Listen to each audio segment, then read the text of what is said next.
What's up, man? What's up, man? How's it There going? you go. Oh yeah, Good, man. Good to see you doing this now, man. Good to see you got your thing going here. thank Yeah. you, So man. it is a podcast. Yeah, podcast. Nice, brother. All right, man. Are we live yet? Well, yeah, I'm recording. Okay, Yeah, cool. yeah. I had started this. When was it? Last year, when I first started comedy. I started because I went on to the open mics and like both of my brothers are musicians, and like people in my family, like there's a lot of musicians. So, like I grew up around like music and stuff, and so when I went out to the Yeah. open mics and saw a lot of people, like a lot of like talented people, I was like, oh fuck, I gotta do this shit, you know. Nice, And man. Nice, bro. Hell yeah. yeah, Yeah, man. What's up? no, I did stop. I stopped doing it for a little bit, but I'm back on it, so I'm excited. Cool, man. Man, I appreciate the invite, man. I appreciate you giving me this opportunity. Oh Jump on yeah, your pod. fuck yeah, man. Yeah. You got an intro, or you just want to get right into it, or? Yeah, no, I just want to get right into it. I feel like it's too All right, bro. intros get too they can get too awkward. Um, so let me ask you, like when did you know you wanted to be a comedian? Well, I started doing comedy in 2019, but I was I mean, I just grew up around here, man, in Harlingen, bro, like in the hood and stuff, and like I know that's an old like cliche bullshit, but I grew up around a lot of people, a lot of like a lot of people that are comics without a mic. You know what I mean? Like my uncles were always, everybody's funny. All the people I grew up with were funny, and so I was working security at a wine house here in Harlingen and for about 4 years, man. And I was known to have like I would stand outside and I had table like 6 tables outside, and I was known for having all the tables going crazy, like always having people laugh. So I had some regulars of mine that would always tell me like, "Man, you need to do stand up comedy. You need to do stand up comedy." I'm like, yeah. Well, in Harlingen, like we didn't have that much opportunity. Like I didn't really know anything about comedy, like in McAllen or anything. It was just we just had we're doing what we're doing out here, and it was one night, man. I was out with my girl, and I started. I would listen to podcasts when I was at my regular job, and I would listen to a lot of Joey Diaz, a lot of Church of What's Happening Now, and he kept he's another guy that's kind of like me. He was always funny around criminals.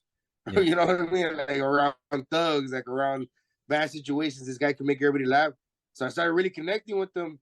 So I was out one night with my wife, and I had seen some the spot had posted on Facebook that they were having a comedy show.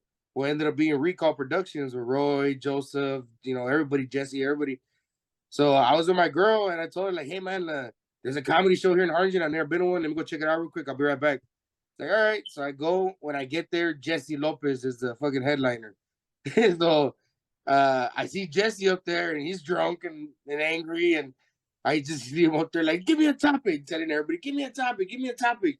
So I like, I can do that, man. So I started chopping it up with Roy. So January 23rd is the first day I did open mic with them. They hosted an open mic. So I jumped up on stage, man, and my first day doing comedy, I did about 3 minutes. Never did comedy before. I just went up there and started telling stories. We're doing a comedy in an old strip club that was a bar now. So I just started talking about, yeah, this used to be the Foxy Ladies, saying all kinds of stuff. Like they had a jukebox. They didn't have a DJ. They had a jukebox where you go and pick the song that you wanted to dance to. yeah, And, just started talking more and more about it. And people were loving it, bro. Like the comics, Jesse, Roy, and all them were all loving it. I got off the stage and they told me like, "Well, you got something, bro." And I had one joke that hit, and I got that first big laugh. You as a comic too, man. You know what it is when you get that first big laugh and you're yeah, addicted. It's like yeah, the first hit a fucking crack. Like, I want more of that. So it was just a constant thing, man. So I was every week showing up to open mics with the guys there and just working my material. If I would bring in my own crowd, I would bring in my own family, and have 15, 16 people with me. And like, man, with that, Roy and them telling me we've never had a crowd this big, and I was bringing my own, and I just kept getting addicted and loving it and meeting these guys that were just real, everybody was just it wasn't like a one up on each other. It was just what the camaraderie is when you're with comics. yeah. Like everybody's just talking shit, everybody just everything just flying back and forth. And I really liked it, so I continued going at it, man. I just kept going from there, bro. And I've been doing this for about this is my fourth year in comedy. Doing Okay. 4 years, man, and luckily I've been blessed to have some pretty big opportunities that I've gotten, my way. And yeah, man, that's basically what it was. Like I tell everybody, bro, like I was making killers laugh my whole life. I just didn't have a microphone, So when I Yeah. finally got a microphone, I fell in love with it, man. Fuck yeah. So you Yeah. started doing comedy like a year before COVID? Yeah, a year before COVID. So what happened was, 2 weeks before I was gonna get my first big show, which was gonna be at Cena, COVID hit. COVID hit. They shut everything down.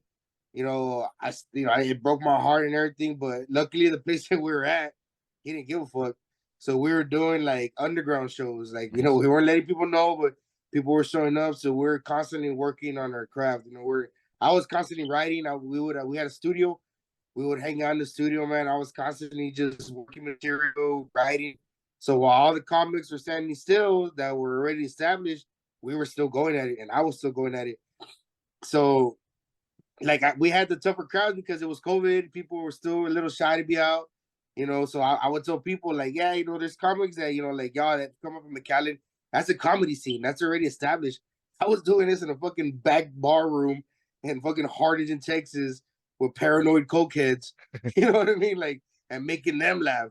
So I came through the gauntlet with them, and yeah, so we did shows, man, through the whole pandemic. We proved Anthony Fauci wrong, right? Like, it's some bullshit. Yeah, man. But yeah, it was pretty badass, man. Like just coming up and something, just giving it all, bro. Like just you fall in love with something, you just go for it, Fuck yeah. and never look back. Never look back. Yeah, so how Yeah, man. different is it, would you say, like before and after COVID? Because Cine Rey is no longer around, but now we have Isla like Grand, so like No, how much actually, has well, changed? no, Cena is around. Yeah, I did a show. I did the last show of the year this past year before New Year's. I did a show with Sonia Trevino and Freddie G, Yeah. No, it is and around, but it it's not in the same capacity though, right? Well, it was a packed house when we were there, and I know Yeah. they packed it out. It's just right now they're shooting more for the names that they know are going to bring in. Back then, from I always just heard legends of Cena. I Mhm. never got to step foot in Cena until I did the show last year. We would go by and it was completely shut down. It looked abandoned, and I would just hear legends from the older comics like, man, Cena would always give us opportunities. We always had the mics. Everybody loved Cena, but I never had that. All I had was the fucking back room in Hardingen.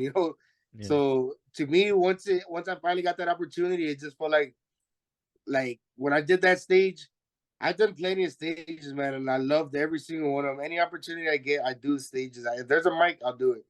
But when I finally got to step foot on Cena and really, really do a show there, man, it just like all the hard work, bro, all the doing venue, doing shows with only 6 people in the in the crowd, like every comic knows that to really being in an established venue, like it really just gave me another step in my drive, bro. It just made me want to pick it up even more.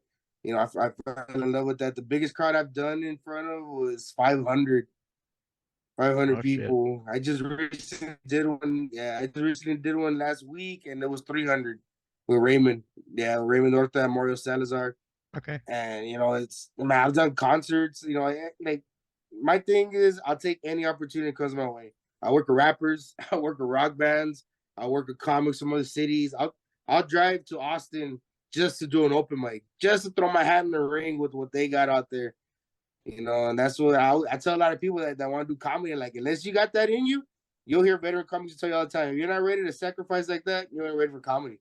Yeah. You know what I mean? It's a hard game, man. It's a hard game, and you're just driving to the next venue just to get a laugh, just to get that laugh that's gonna make you want to come back. Yeah. Yeah. Oh yeah. Absolutely. Yeah. Yeah. So, when did you start doing comedy like outside the valley? Then when you start traveling, going out? My I've been traveling about 2 years now.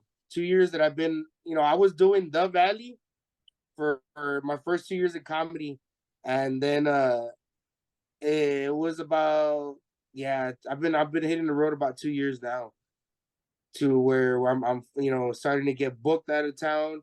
It used to be a lot of like just going to their open mics. like Corpus, San Antonio, Laredo. Those are the three closest to us, and they all have open mics. And the thing about it is networking.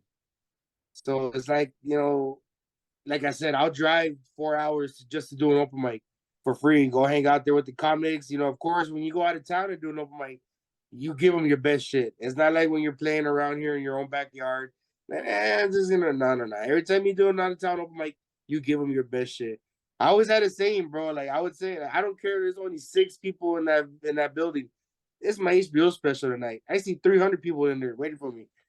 So I always take every shot like that, man. And what really started helping me getting booked more is I started getting booked by Raymond Horta and Mario. So I started doing a lot of these shows with Mario. With Mario first. Mario was the first one to put me on a couple of shows. He had seen me a couple of times, and he really liked my stuff. So I started doing shows for him, and then I ended up getting booked with Raymond after doing. We did a memoriam for my friend Tom that passed, Tom West. We were doing a benefit show for his family, and it was a horrible day, bro. It was just a horrible, like emotionally. I was crying all day. We lost a great friend. I was fighting with my wife. Some crazy shit, like misplaced anger or whatever. So when I went up on stage, like I just gave it a big breath. I went up on stage and I murdered it. About 15 minutes, just murdered the whole building. The whole place is going crazy. And it's funny, like I tell everybody, it's funny because I'm murdering, and I just feel like I'm giving it all. And I can see my wife drunk as fuck in the middle of the crowd, just looking at her friends. Fuck this motherfucker. Fuck this. Like, she didn't give a shit. I fucked up with her way before that show, man. She didn't care about that show. But I murdered it. And when I got off the stage, I went to the bar and I just like wanted to catch my breath, and I just felt this giant man grab me and just like, hey, bro. Well, it turned out I didn't know Raymond Horta was in the building. I didn't know he was there yet. So he was in the back and he saw me and he saw what I did and he took me outside. He's like, man, I'm gonna get you on this. And he tells me that he messaged me a couple weeks after that. I got a show in Harlingen at the convention center, about 400 people, man. I want you to open up for me. I said, all right, man. I took it, and every time these guys have given me an opportunity, man, I just take it running. I take it running, man. I love being on a show with headliners. Like I do these shows with Raymond at the Isa Grand. So I'm opening up for national headliners. These guys are national touring comedians. He brings them down, he books them. I open up for them.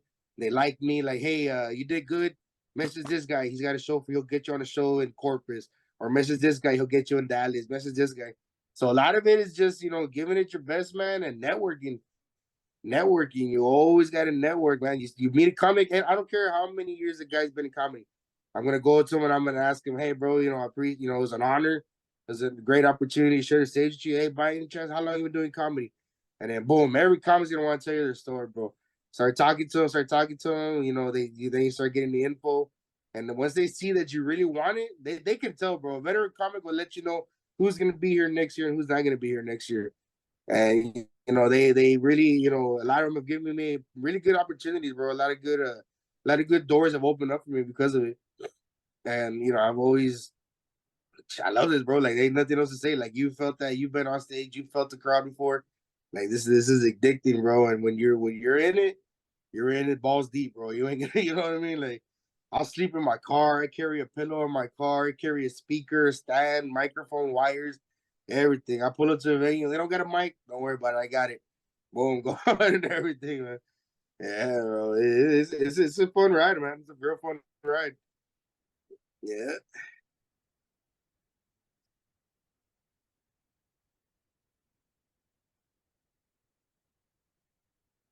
Oh shit, I was muted.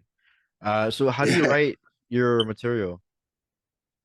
My material, it's Yeah. well, like what structure do you have? Like when it comes to writing?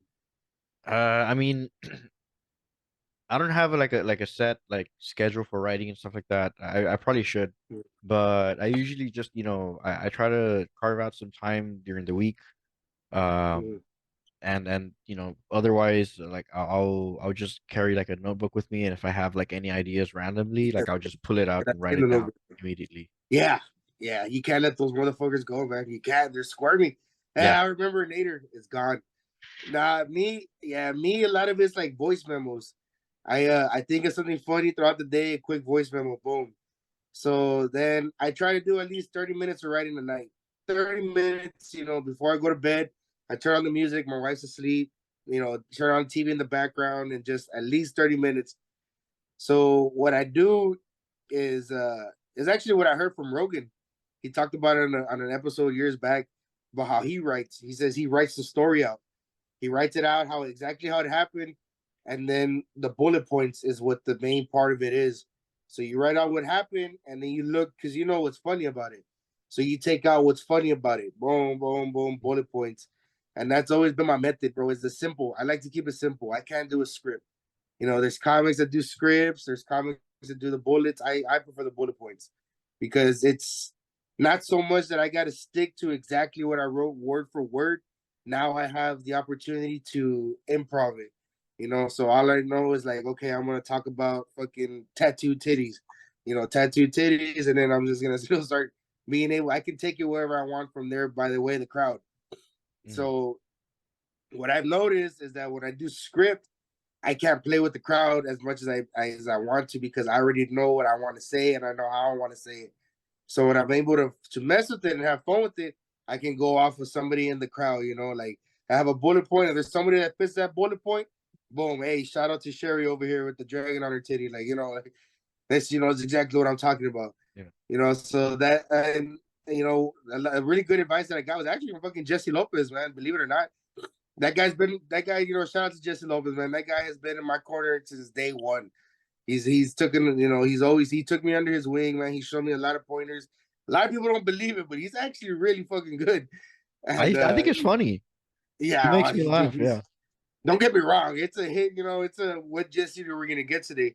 Yeah. But yeah, but he's the best advice he gave me was pretend you're writing for sixth graders. Like dumb fucks, Mm. like keep it simple. He goes, Yeah. nobody wants to lecture, nobody wants to hear your point of view. They came here to laugh. Until you're a headlining hour comedian, then you tell them your stories. So right now it's just about quick and fast. I like to keep it short and quick, short and sweet. Short and sweet. Like if I'm like I said, like you're writing for sixth graders. Something simple, something that's gonna get the laugh, and then boom, this the big punch. And it's worked for me pretty good like that. Don't get me wrong. Like there's things that I don't write that I just think of in my head, and I call my girl up right away. Like, hey, what do you think of this? My girl is so fucking tired of hearing my jokes on the phone. Like, it's just like, hey, what do you think about this? And hey, what do you think about this? And if she don't laugh, you don't know shit about funny, and just hang up the phone. Like, yeah, like, yeah, she's tired of hearing my fucking jokes, man. She don't want to laugh anymore. But yeah, man, and what I suggest is practice your comedy outside of the stage. You're hanging out with your boys, you have a premise, bring it up in a regular conversation. You know what I mean? So that's easier to connect to the crowd than just going off of what you think is going to work. So Mm. if you're Yeah. working around your people, you're working around your girls, don't tell them it's a joke. Just like bring it up, bring it up in a regular conversation. If you can get your little crowd laughing, you got something. There's gold in there. That's something that you can build off of. So that's the best thing you can do with the joke is try to bring the crowd into your joke. I can't go out there and talk about Juan and Pablo and expect the crowd like, who the fuck is Juan and Pablo? No, Yeah. I got to put the joke towards them. Like, I got to make them, kind of like live the joke through them. And, that's the more genuine way to really work your material because it's not about you trying. I would suggest don't try to be a comedian, just be funny. Try Mm. to be funny, like you're talking to your people, man. You know how to hold court. You know what makes your friends laugh every time you're on the party, and you know exactly what story to say, what line to say, what catchphrase to say that's gonna get your own people going. Well, hanging out in the big venue, you're in a backyard party, man. You got everybody looking at you. You're the guy standing next to the keg that won't shut the fuck up till the line can go. Like, yeah, So yeah, that's basically like my way of working my material, bro. Writing it down quick, working in front of people, really try to, just get the meat of the story. And shit. I mean, everybody of course has their own way, Yeah. but that's the best advice I can give, especially for this generation with this ADHD generation, bro. Yeah. They ain't gonna sit down for a 2-hour Carlin special anymore. Yeah.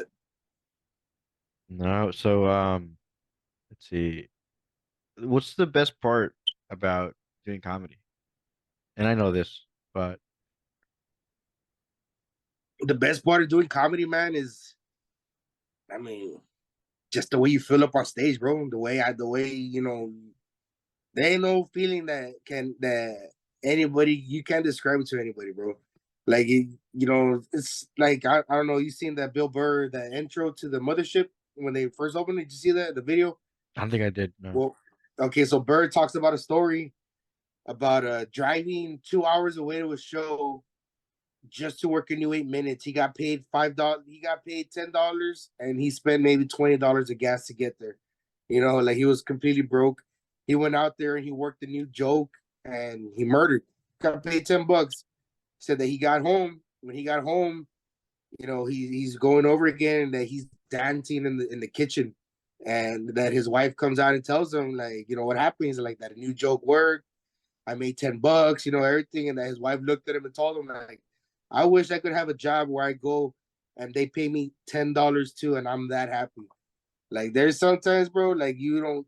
I mean, I've told people plenty of times, they want to book me out of town. Like, hey man, all I can pay is, $20, but I got a mic for you. I'll tell them all that stage is worth more than any dollar amount you can give me right now, especially in the level that I'm at. I'm a young buck. I'm a rookie in this game. And I'll take a $10 stage any day. I don't give a shit if I gotta drive 4 hours just to get that feeling of holding the crowd, bro. When you have your pauses and you have the whole crowd quiet waiting for you, and you get that big laugh and you just write it, just looking around, just enjoying it. Like there ain't no other better feeling than that, bro. Having the handshakes afterwards, running into people like I do shows at the Easter Grand and people from Harlingen that know me, like man, like seeing you up there, bro. Like, just getting the handshakes, getting the pictures, people proud to say, like, yeah, I'm from Harlingen too. Like, that's always been my thing, man.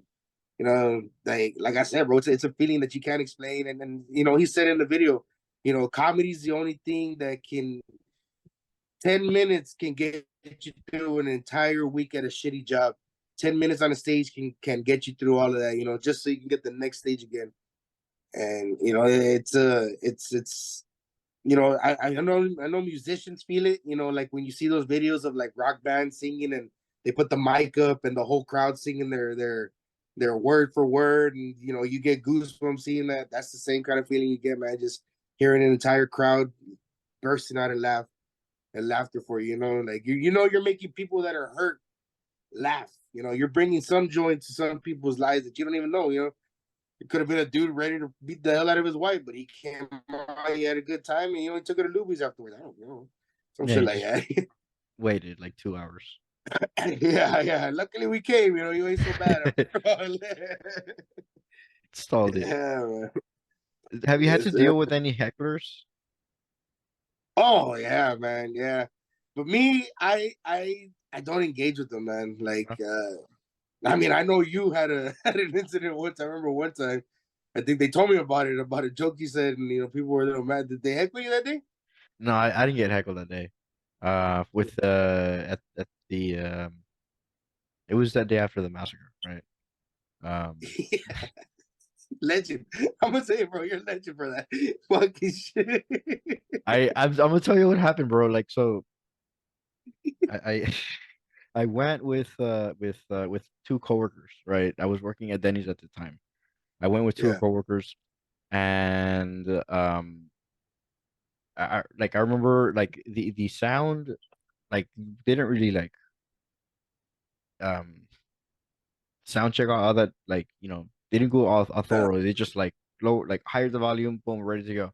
And so for like all of the show, you couldn't really understand what the comics were saying, what any of us were saying, like at all. Yeah. Um, it was just like muffled sounds, very loud. And it was there at the dungeon, Yeah. and everyone was bombing. Everyone was doing, like it was all shit sets. Maybe I think Jesse did okay.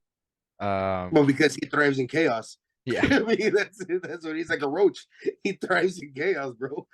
Yeah. He thrives in filth. He loves it. He loves it, bro. Yeah. Yeah. Now that you say it, that makes sense.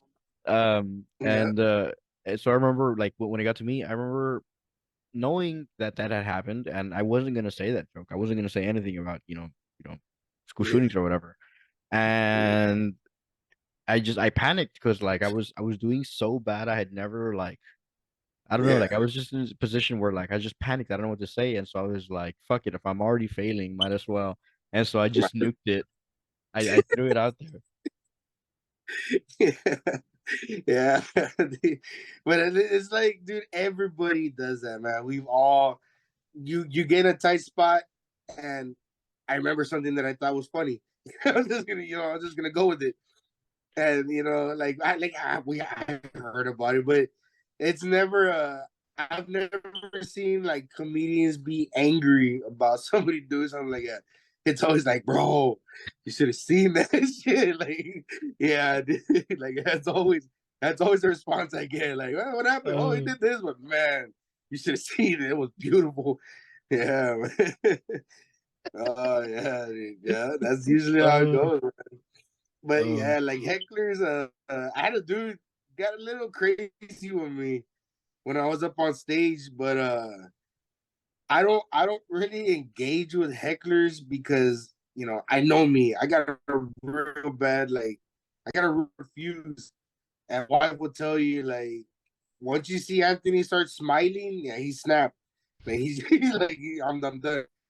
So I try to like avoid them. I try, especially like if I'm bobbing, which thankfully to this day hasn't been really maybe like twice that I can say I really bombed ate a bag of dicks, and one's Jesse's fault too, and yeah, like I know you probably haven't dealt with hecklers, but my best advice is just if you're not ready to engage somebody like that, just leave them alone.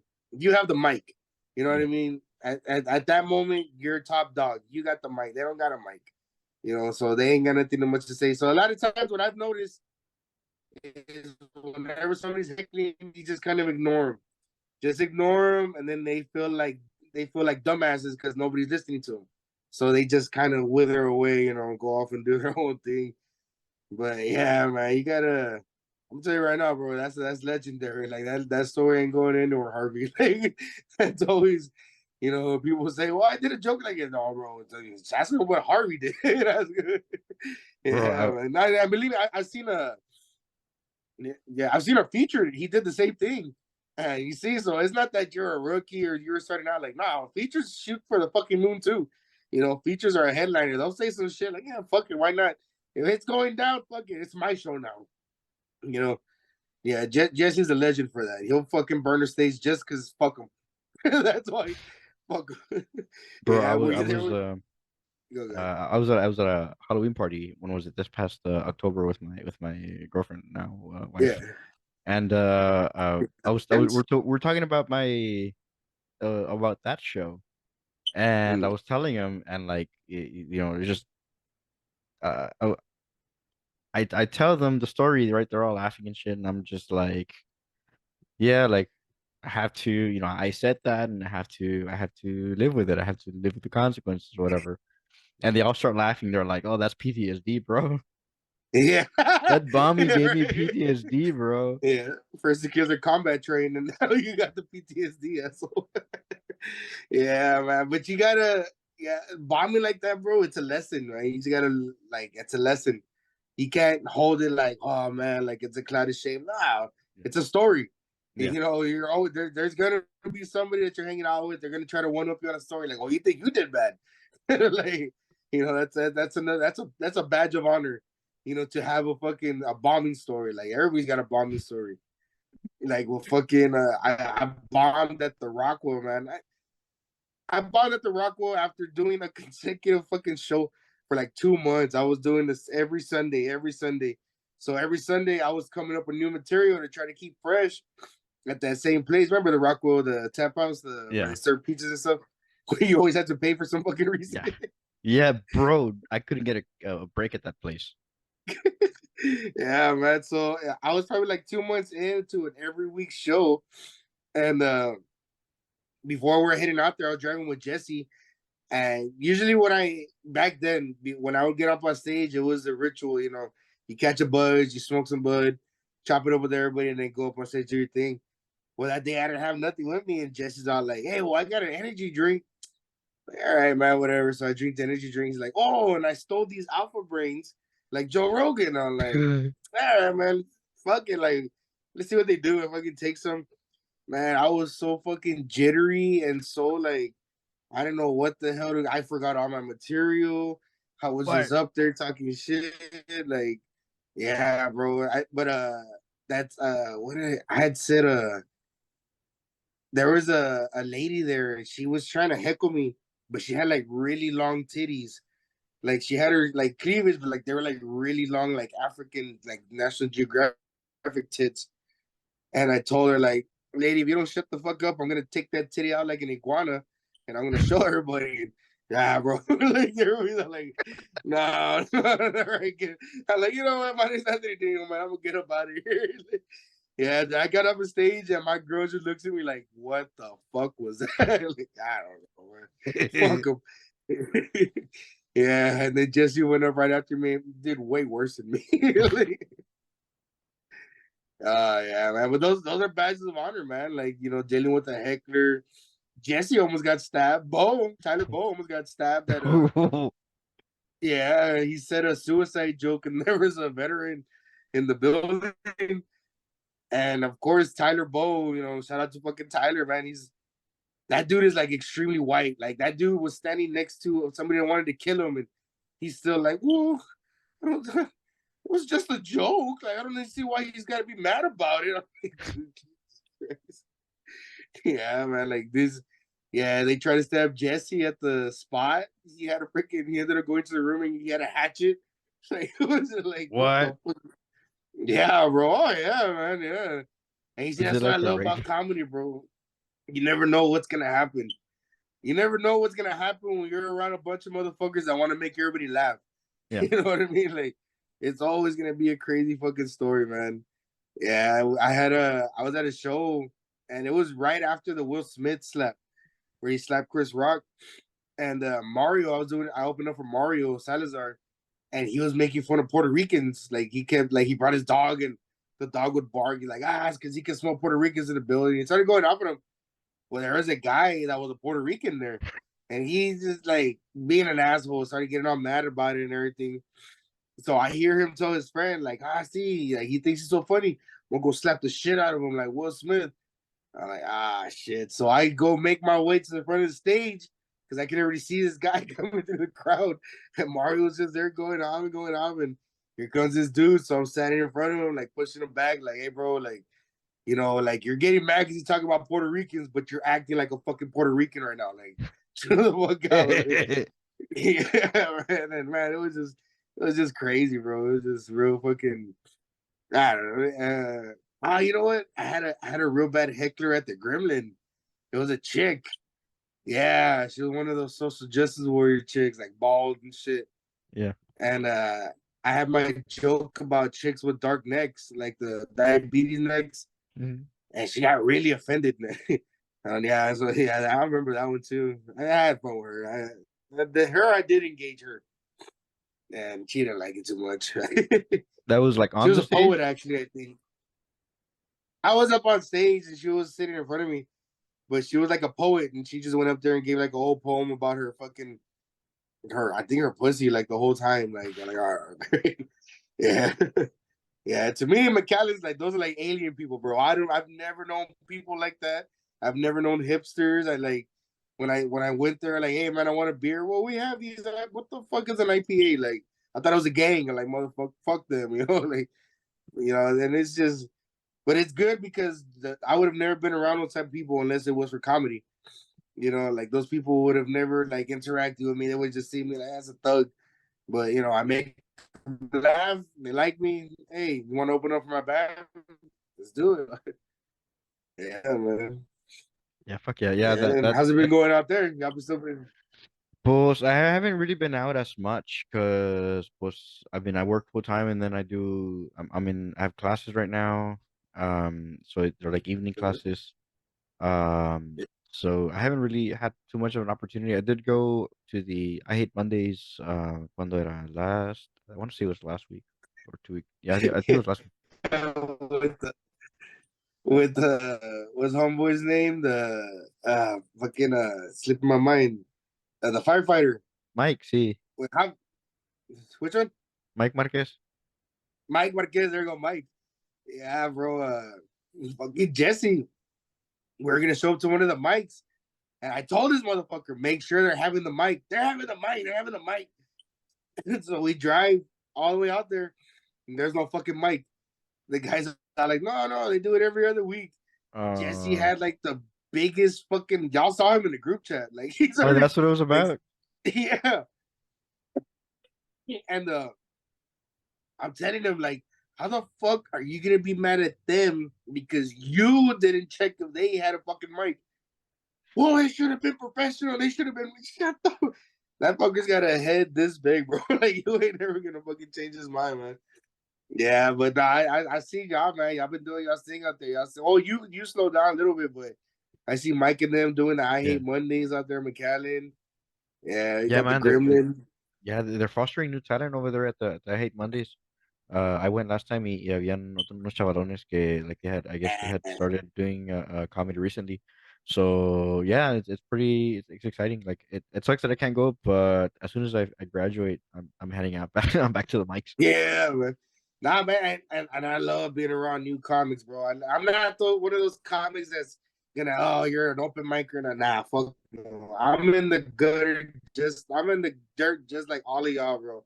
I'm an up and comer too, man, and I love talking to new comics, man, especially like when they see what I do, see how I do. I don't want to talk to me and hey, what can I do? I'm always the first one to offer. Like, you ever want to do a writing session, bro?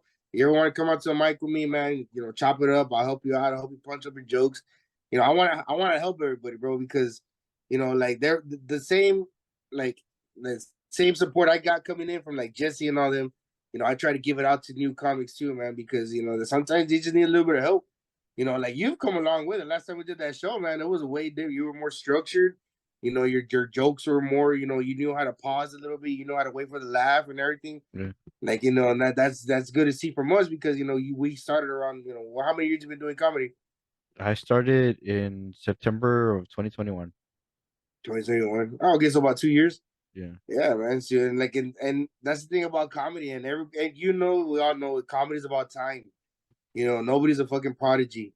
Nobody's gonna come out year one and I'm making a Netflix special. Never gonna happen like that. It's about as much time as you put in. I tell people all the time when they like me on shows, like, you think I'm good now? See me in 2 years, I'm gonna be a whole different fucking animal. Like right Yeah. now, yeah, I'm okay. But just I'm this is comedy is all about evolution, bro. If you're not evolving, get the hell out the way. Yeah. Yeah, and that's what it's. I'm glad that they're fostering new talent, man. I gotta go out there and meet the new pups. Gotta go let them know, man. Gotta go show them how we do it. Fuck yeah. Yeah, but I know Sonia Trevino goes out there a lot too, no? She does, yeah. And I Yeah, think now Mike is because before when because right now they have the mic at the Roosevelt's, right? Before it used to be at Schneider's. When it was at Schneider's, like I would co-host it, but then that was before I started classes. So yeah. now I think Mike is getting another co-host. That way whenever Mike's out, because since he's a firefighter, he works, like long shifts. So whenever he's out, Yeah. he's working, he's gonna have the second host, Okay, okay, okay. Yeah, man. We'll So definitely be going out there soon. Yeah, man. Go see what's up out there, man. And I've always told comics too, bro. Like I do open mics in Corpus. I'll go to Laredo. I'll go to San Antonio, just to do the mics. And if hey, anybody wants to roll, pitch in $20 of gas. We're gonna drive up, drive back. We're gonna drive up, take care of business, drive right back. That's the best way to do it because I've been doing comedy with some guys here, bro, that they're content with just you know being the killers down here, bro. Like if you think you go to San Antonio, there's a whole different breed of animals out there, man. There's a whole different breed of killers out there. You go to Corpus, they got killers too. You go to Laredo, they got killers. And you're never gonna evolve your game if you're the best one in the room. You know what I mean? Like I don't like being the best one in the room. Like I like doing shows with headliners that I know I gotta step my game up. Because I'm bringing in. I did a show with Andy Huggins.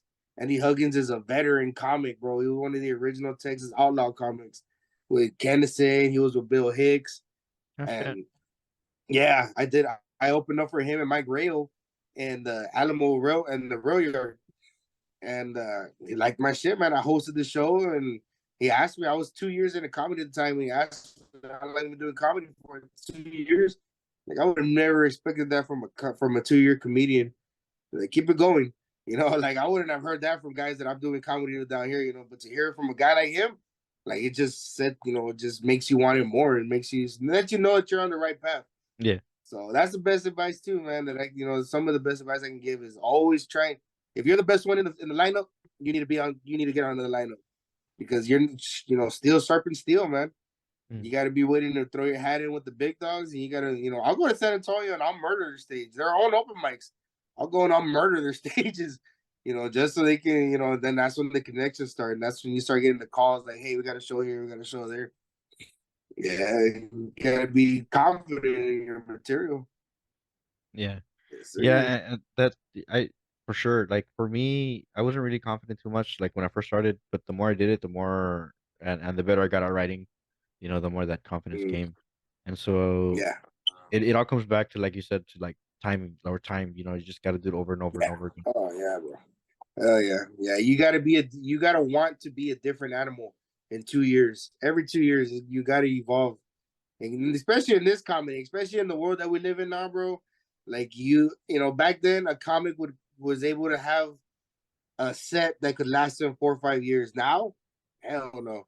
Now with social media, now with with everything going on, with all this, everything that's happening every day, bro. There's so much content for us to talk about. You can't just stand still and just want to use the same jokes for 7, 8 years. That's never gonna. Evolution has to always be key, Yeah. especially in this game. You want to last and you really want to have that fun. Start doing those road gigs and stuff. You gotta evolve. You always gotta keep pushing that.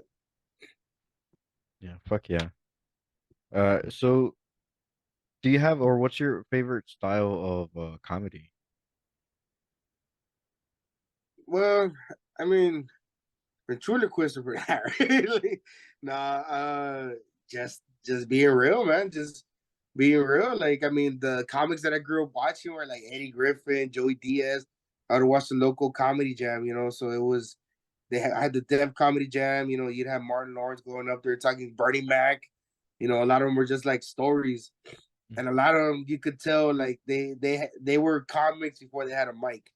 You know what I mean? Like those are guys that even if it was 3, 4 thousand in a building, that's a backyard party to them. Like I see Raymond Horta. When I do shows with him, like it's a big honor to do shows with him. And this guy will turn an entire building full of people into a backyard kickback. Like he's just talking to him like it's just like your uncle's hanging out with you talking. Yeah. That's always been kind of my way of wanting to do comedy. Like I said, there's people that try to be comedians and there's people that are just comedians. If you're trying to play the character of a comedian, you're gonna see it. Like I tell Bo all the time, like Tyler Bo is hilarious off stage, but on stage he eats a bag of dicks every fucking time. He's gonna like I tell everybody, he's our fucking groundhog. If he does good, it's gonna be a great show. If he doesn't do good, or you better bring your fucking A game because he just walked the tables. And it's like I tell him too, man, like stop trying to play the character of a comedian and just be a comedian. Just be you. You can have us fucking howling all night off stage. Take that up there. You're the fucking awkward white guy. Go be the fucking awkward white guy up on stage too. Yeah. And, he sometimes gets it, and sometimes he tells me I'm full of shit. Do you have a favorite comedian? A favorite comedian? Yeah. The favorite comedian definitely would be to me is fucking Bernie Mac. Bernie Mac. Bernie Mac was one of my favorite comedians. Of course, you got Joey. Andrew Schultz is actually one of my favorite new comedians. Andrew Schultz, but because he's still sticking to that old school, not giving a fuck kind of comedy. Like Yeah. you can be offensive, you better just be really funny. Yeah. Man, like he can. So yeah, but like as far as style, I try to go for it like Bernie Mac, around there. Nice. Yeah, Andrew Schultz is a cool one in that like he's on that line always, but also he's like very cultured, like he knows a lot of shit. And Yeah, so he'll be offensive, but also he'll teach you shit, and so it's okay. Yeah. Yeah. Yeah. And it's it's the thing about it, like Andrew Schultz is that he's a social commentator. Like he's Uh-huh. commenting on what's going on in society. Like he's bringing it. He's putting a comedy twist on everything because there's a comedy twist on any situation that's going on. Like one of my new favorite jokes that he has about the abortion when he's all like yeah, of course, I support women's choice. Yeah, it's their body, but when we go to heaven, it's kind of like it's still your choice. Like hey, I had nothing to do with that one. Like Yeah. that's he brings that kind of angle towards it, and I kind of like like when we used to do podcasts. The comics that usually had the podcast were the ones that constantly had new material. So like Andrew Schultz, you see like Joe Rogan and them, and another one too is Ron White, man. Ron White. I like comics that make you feel like this guy would be a badass hang. Like this guy's somebody Mm. I would like to hang out with. Yeah. Like you see the Seinfelds, you can tell like he's just being a comedian. You see like those guys that are real structured. I like the guys that are just gonna go off the fucking cuff. The ones that are just gonna grab that mic and just fucking tear the room apart. That's the style that I want to go for because that style will help you cover an hour of material easily if you can just go out there and have fun and bring everybody to you. Yeah. Yeah. So like And you crowd plot. who do you look at who's yours? Well, Anthony Jeselnik was one of my favorites. Like that he really Yeah. inspired me to write because you see before I saw Anthony Jeselnik, I thought comedy, was like people go up to a mic and they're just talking. I thought that's what, they do. And I thought it was like all off the cuff and like it's all improvised and shit. And I was like, whoa, like I could never do that, because like I don't know, it's Yeah. just not me, you know? Like I'll Yeah. write you something and I'm a good writer. I can form sentences pretty, Yeah. but as far as like improvising shit in front of like a group of strangers, like I don't know about that. And so Yeah. I just never thought I could do it. And then when I first heard Anthony Jeselnik, I realized that it's written because if you listen to Anthony Jeselnik's jokes, all of his jokes Yeah. are structured in a very certain way. All of Uh, them have the same like they pull the rug underneath you, or the like the bait and switch, or what's it called, the yeah. The bait and uh, switch. Yeah. and so I realized that there's a structure to it. I was like, oh fuck, there must be a formula, and so that's when I started really like researching and like just started taking in all of the stand up that I could, and then from there I just started decoding and then started writing my own jokes. Yeah. Yeah. And then that works out for especially like your style of writing because you're Yeah. a little bit more like you're educated. You can describe like you have a couple of jokes that are like like college jokes. Like me, like I can't go up there and talk no fucking college jokes. Like I barely got a G. I don't even have a GD. I just told my job I have one. Like like they didn't check. Like yeah, all right, we'll just take your word for it. And so like that, but everybody has to just find their own style, man. Like Yeah. like, but I would say try not to look too much into the formula of it because there's got to be a human aspect to your comedy. Mm. You know what I mean? There can yeah, of course, be the man. I've had comedians, let me know like, hey man, I can teach you how to write and print me out like a whole paper with like charts and yeah, you put this in this section and this. What the fuck? Like, I'm gonna do homework, bro. Like, yeah, man, and it's just like, but what you really can't try to imitate. When you're starting out 2 years in, we all try to imitate the comics that we love. I try to, of course, be like a Joey Diaz, and I realized early in my comedy was more of like the hood Anthony, like when I was talking about being with my homeboys doing stupid shit, wanting to be the hood comedian, and I realized quickly like that me growing up the way I grew up, that was more of a character than what I am when I'm up on stage. When I was Anthony in the neighborhood, that was Anthony. Yeah, okay, I did all this crazy shit. But when I was Anthony on stage, that was a completely. Once I got away from trying to be the hood comedian and just me being me, I'll tell everybody I feel more like me up on stage than I ever did. Living where I lived and being with my homeboys. That was a character. That was just Anthony trying to survive where he was. I was around fucking thugs. I was around criminals, so I had to be one of them. But I had to adapt to my environment. So me being me up on stage, that's just me being. That's I'm free there. I don't have to be the thug. People think that I am. The way I dress, and everything, and then I completely hit them with different shit. I Yeah. don't stick to that ghetto stuff anymore now for a while, and it's really been working out for me. Yeah, Nice, nice. Okay.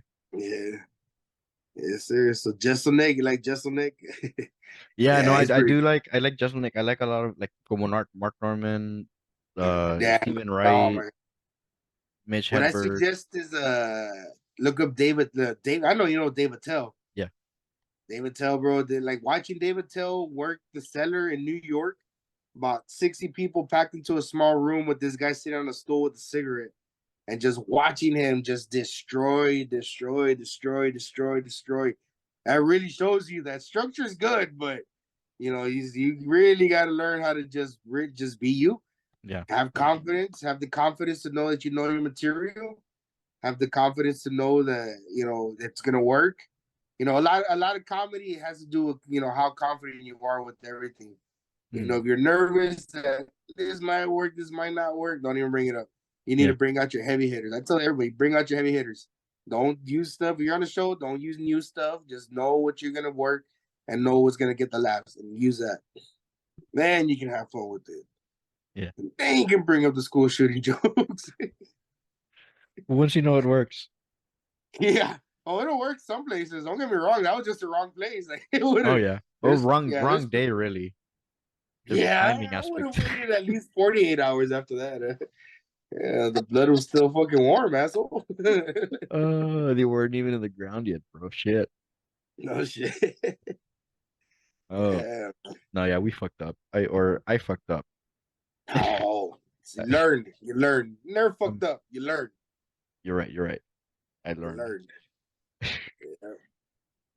Yeah. So yeah, so you've dropped so much advice, which is fucking cool. Anything else, like any other advice for starting comedians, like people that are just, they are thinking about it, they want to go out there, but they don't know, or you know, Stop thinking. Just do it. You'll psych yourself out 100 times. You just gotta do it. You just got. I would suggest hit the mics and see comedians that are just starting out. That's always a confidence booster for a lot of people. Like we'll let them know, like, hey, he's maybe like 6 months into comedy. Look, watch him. They're gonna see him nervous. They're gonna see him starting to figure it out. And it's like my first comedy show. I saw Jesse headlining. See this guy fucking drunk talking about the Ku Klux Klan and saying, "Give me a topic."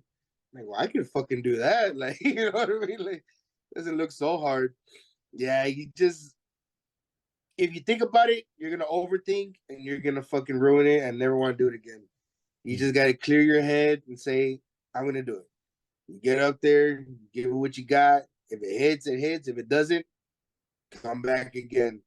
There's always that too. Like if you bomb, you're gonna want to come back. I want to come back and do that stage because I mm, can do better. Everybody can do better, and writing is a big part of it too, man. But like I said, there's always got to be just the human part of it. Just learn how learn to feel the crowd, man. Learn to really ride the laughs. Work the pauses, and practice, bro. Consistency is a really big like driver for everything, man. If you're not consistent with it, you're gonna lose it, and then you're gonna lose interest, and it's gonna fade, and then it was just something I did once. Like you can't look at it that way. You got to constantly be working mics. You got to constantly be working your material.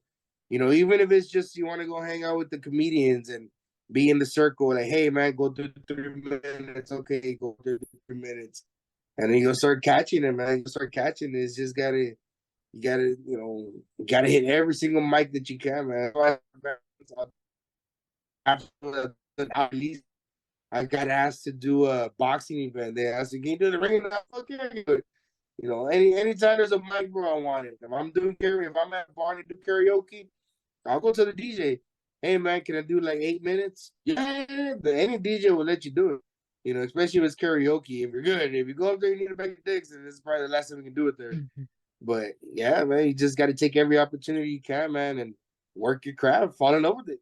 If you can't fall in love with it, like don't waste your time because Yeah. it'll eat you up, bro. Comedy will eat you up.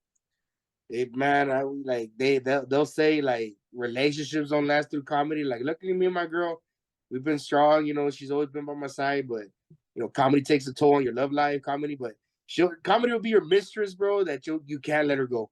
You can't let her go. Like I'll tell my wife, like, hey man, I'm gonna take a break, spend time with you and the kids. I'm not gonna do any shows. And then I get a call from Raymond Horta.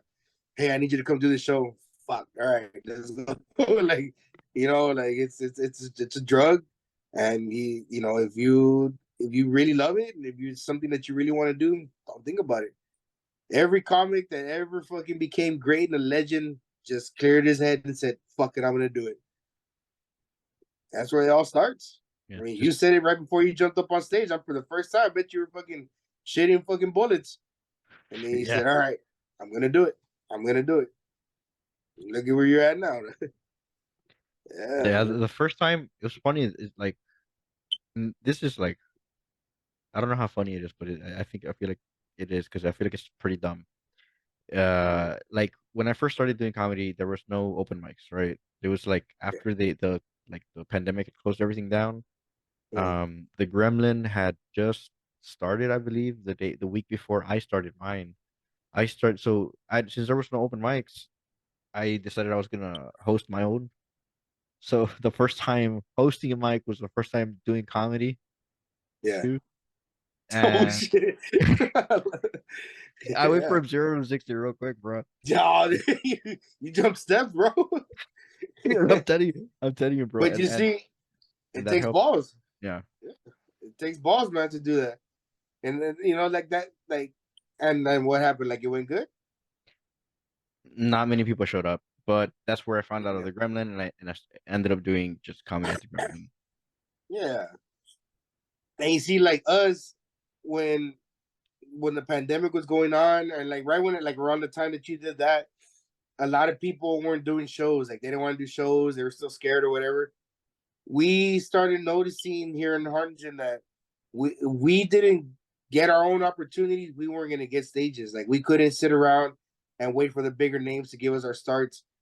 So I've always been a hustler, bro. I can fucking I can sell, I can hustle, I can make things happen. So I would anywhere that I saw that would host a rap show, because I have a lot of friends that are rappers. If that venue would host a rap show for these shitty Valley comics, pretty sure they'll let us do comedy. You know what I mean? So it was always just finding stages, man. We had that mentality like no one's gonna give us these shots. We got to take them ourselves. So we're doing venues for dirt money, bro, for dirt cheap money, but just to get the recognition, just to get the experience into doing shows, and that's really what got our name out there, and that's what really got my name started getting a buzz.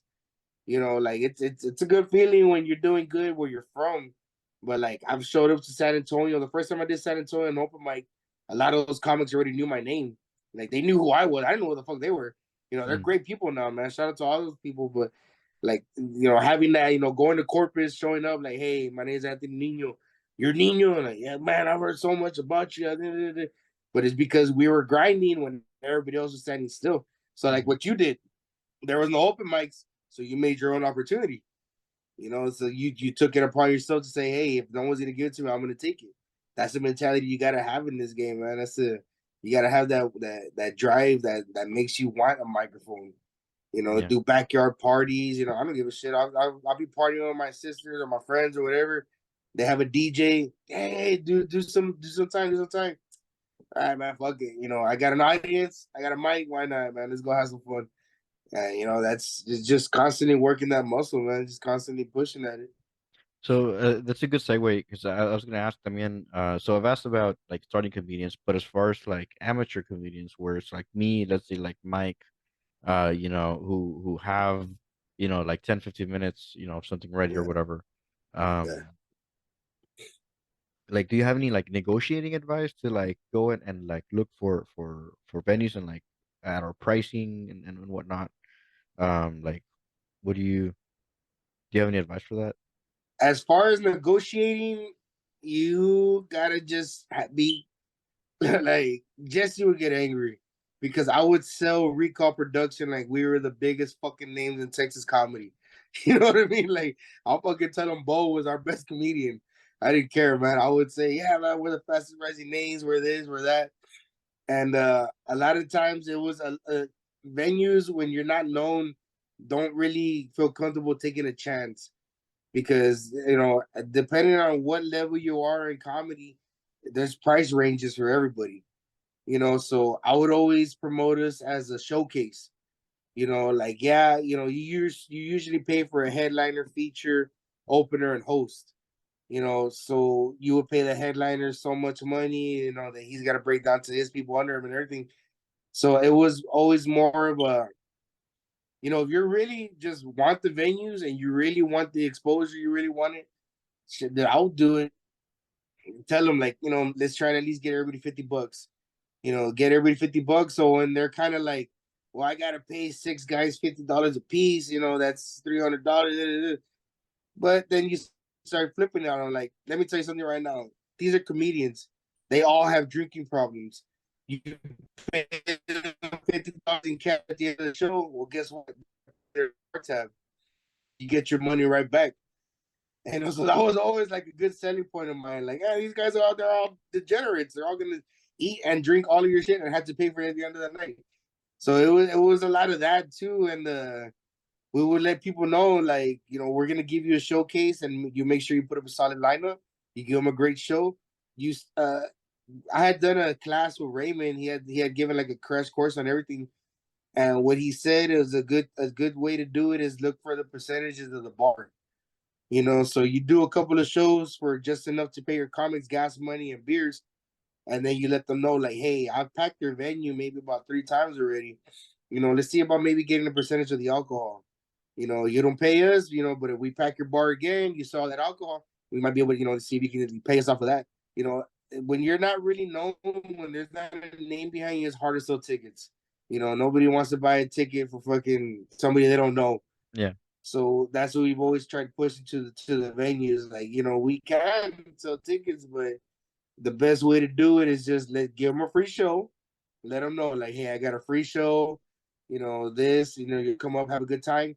Then the alcohol sells. Well, you're gonna make your nuts on the alcohol. Then you can break us off a little something for coming out here and giving you all a good show. So at this point right now, like for the up and comers, bro, it's just that. It's gonna be a lot of shows for dirt money, but like I said, that stage is worth more than anything, any amount of money you can get right now. You know what I Yeah. mean? That's what's worth the most right now is that microphone, those Yeah. laughs. So right now it's about, and then of course, the bigger names don't really like it much because we're kind of making it not really hard because they still sell out, but they understand. They know what it's like to do these. This like they call it the chitlin circuit. Mhm. You're gonna do these dirt bars with angry drunks, and if you make them laugh, they're gonna give you some money. And so we usually go for that way of doing it. Yeah, so just more of a get your foot in the door. Once you get your foot in the door and you prove yourself, then you can negotiate. Yeah. And if they don't want to negotiate, well then okay, but you're not going to be top priority. We'll still do shows for you, but if another venue gives us more money, unfortunately, we're gonna have to go over here. A lot of them are pretty cool with that. But if you can prove that, hey, I packed out the coral reef in South Padre Island, packed house, no seats. Well, then the upper deck is gonna hear about that. Then the upper deck here is like, hey, these guys can put on a show. They're really good. They can pack our house. Okay, well, we can pay them a little bit more to come over here. And, it kind of works. Like a lot of word of mouth is what really gonna help you advance and everything too. But you got to have the product behind the price. You can't. Yeah. You can't go out there. I want $700, but no, no. No, you need it's a lot, man. Like there's comic bro that the headliners book about $5,000 for an hour.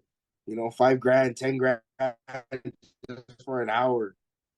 So you offer them a showcase, like, hey man, I can, and always try to like keep it a fresh. Like if you get a monthly show, try to keep it a fresh lineup. Don't try to do the same people and over and over. I've really been preaching that lately.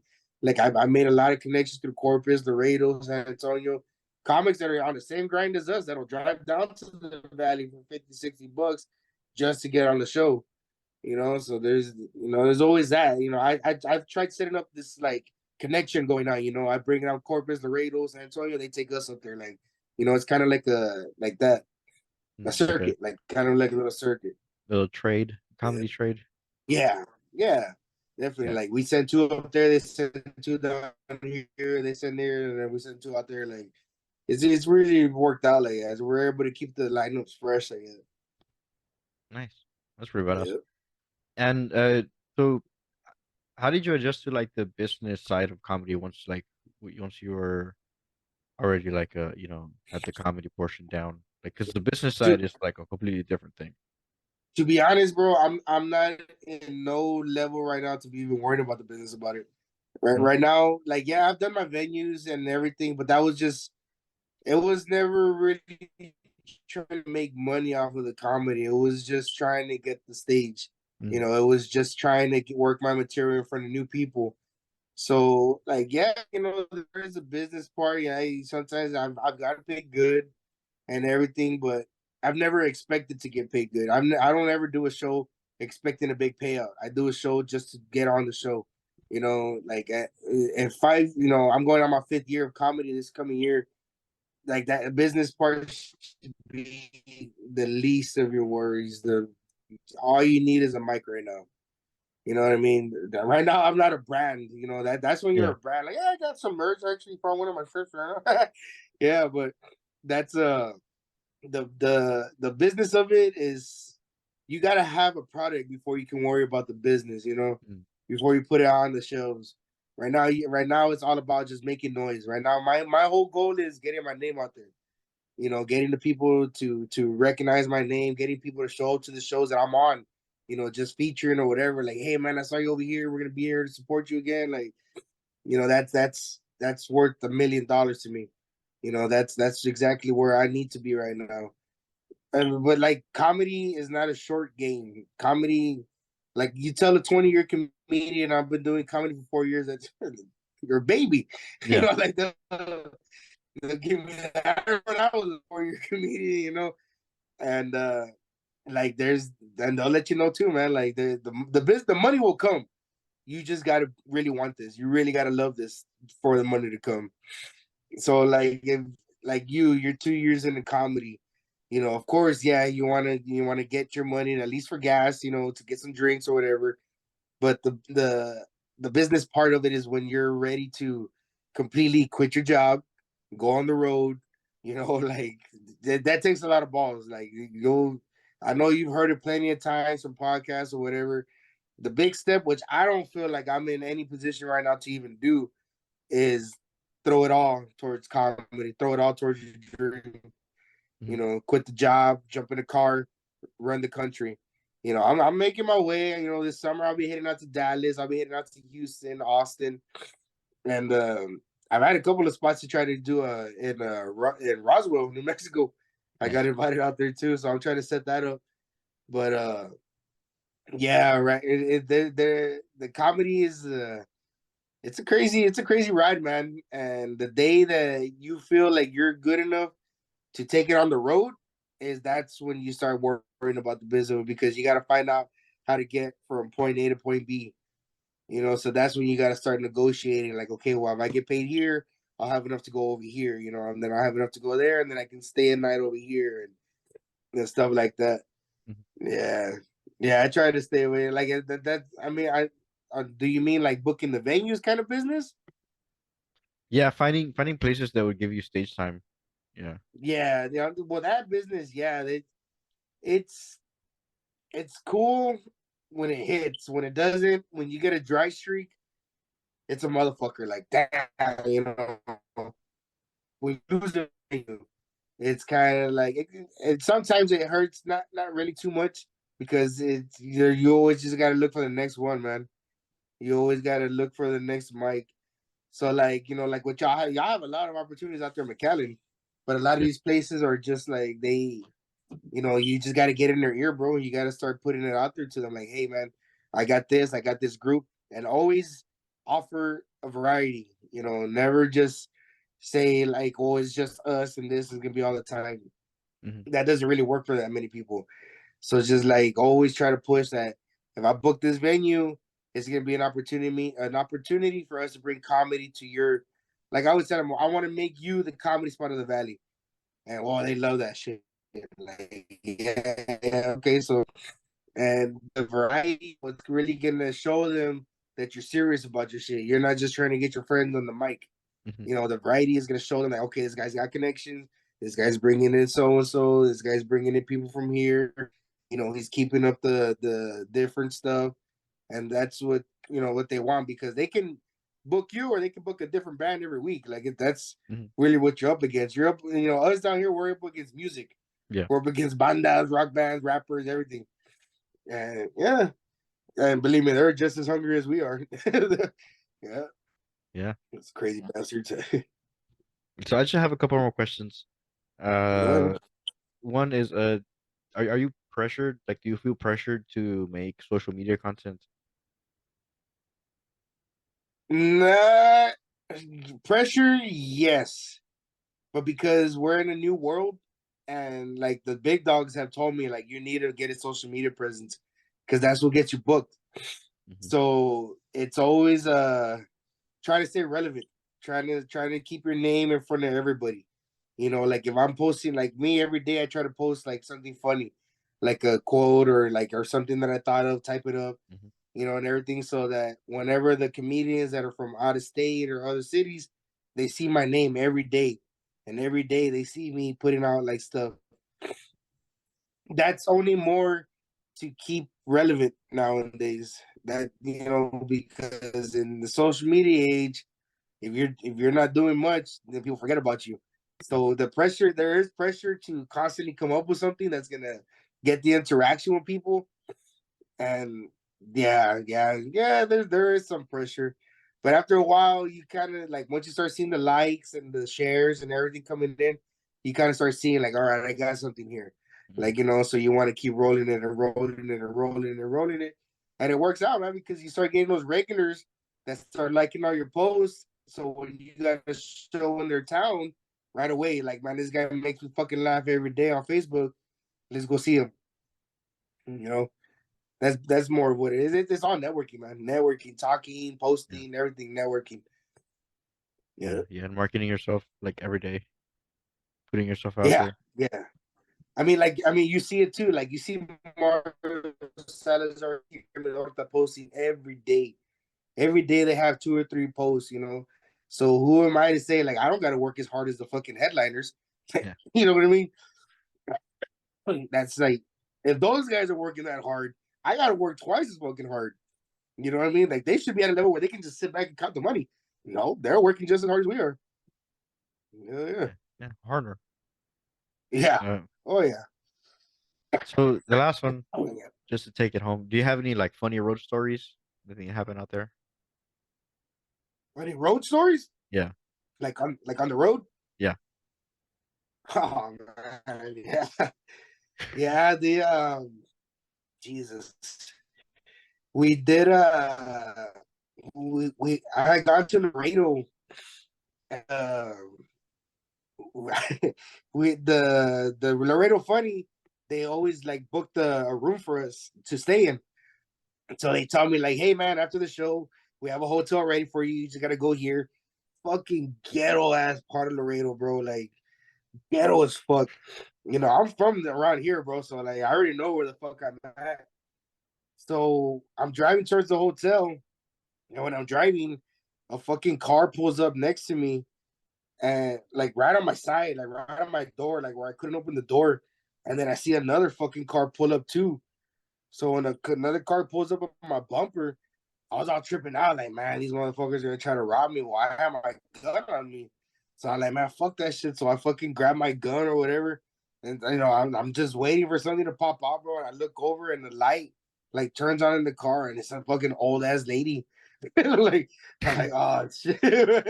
So yeah, man. So I drive back, and we You get to almost the hotel. euthanized her, bro. I almost took her ass out. Hey, shit. She's on Laredo. I still can't trust that bitch. But yeah, so I get back and we get back to the venue. I mean, to the hotel. And when I get in there, bro, like this guy tells me, like, whoa, it's so and so parents' house. And I let him know, like, man, I almost fucking shot some fucking old lady or whatever. And they're all laughing, like, man, how's my grandma, asshole? Like, talking shit. And this guy shows me the room. And I'm looking around the room and I'm just like, hey, bro, this room, something bad has happened in this room a lot. Like, this fucking, like, those carpets look brand new. Like, there's fucking blood in here. And it was just like sleeping in a fucking room next to a bunch of Mexican dudes that were working, I guess, out of town too, fucking loud as fuck, and just like the paranoia. And like after a while, one of the comics told me, like, dude, you're not in the hood no more. You can calm down. Like, all right, my bad, my bad. Yeah, it's man. Another time with Bo, we had gone to Corpus to go do an open mic, and we get there, and I'm hyping up Bo the whole way up there, and I'm letting him know, like, motherfucker, if you bomb here, I'm never bringing you back or whatever. So we get to the venue, man, and we're hanging out with the guys there, and Bo's out like, hey, he's nervous, he's about to go up in a little while. He's like, hey, Anthony, can you do me a favor and like walk around with me in the walk around the block with me real quick? And I'm all like, what? He's all like, yeah, can you just take a walk with me? And, no, you fucking homo. And like he was with everybody, all the comics are like, man, don't fucking curse me in front of my new friends, dickhead. Man, dude, Bo goes up there, bro, and he fucking eats a bag of dicks.